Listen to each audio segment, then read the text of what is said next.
बहुत समय पहले की बात है। एक राजा को उपहार में किसी ने बाज के 2 बच्चे भेंट किए। वे बद्दी ही अच्छी नस्ल के थे और राजा ने कभी इससे पहले इतने शानदार बाज नहीं देखे थे। राजा ने उनकी देखभाल के लिए एक अनुभवी आदमी को नियुक्त कर दिया।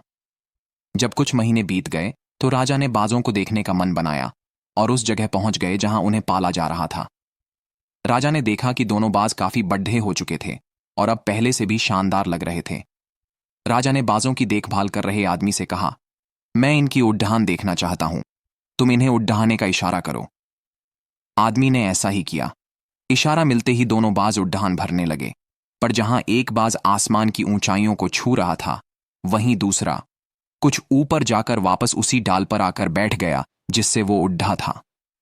ये देख राजा को कुछ अजीब लगा। क्या बात है, जहां एक बाज इतनी अच्छी उड्डान भर रहा है, वहीं ये दूसरा बाज उड़ना ही नहीं चाह रहा?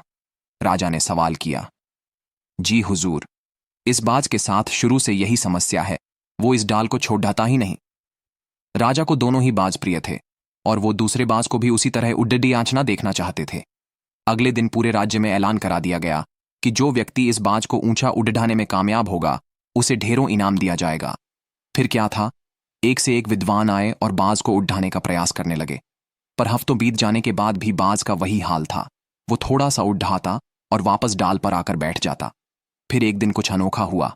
राजा ने देखा कि उसके दोनों बाज आसमान में उड्डीच रहे हैं। उन्हें अपनी आंखों पर यकीन नहीं हुआ और उन्होंने तुरंत उस व्यक्ति का पता लगाने को कहा जिसने ये कारनामा कर दिखाया था। वह व्यक्ति एक किसान था। अगले दिन वह दरबार में हाजिर हुआ। उसे इनाम में स्वर्ण मुद्राएं भेंट करने के बाद राजा ने कहा, मैं तुमसे बहुत प्रसन्न हूं। बस तुम इतना बताओ कि जो काम बद्धे बद्धे विद्वान नहीं कर पाए वो तुमने कैसे कर दिखाया। मालिक, मैं तो एक साधारण सा किसान हूं। मैं ज्ञान की ज्यादा बातें नहीं जानता। मैंने तो बस वो डाल काट दी जिस पर बैठने का बाज आदी हो चुका था, और जब वो डाल ही नहीं रही तो वो भी अपने साथी के साथ ऊपर उड़ने लगा। दोस्तों, हम सभी ऊंचा उड़ने के लिए ही बने हैं, लेकिन कई बार हम जो कर रहे होते हैं उसके इतने आदी हो जाते हैं कि अपनी ऊंची उड़ान भरने की, कुछ बड्ढा करने की काबिलियत को भूल जाते हैं।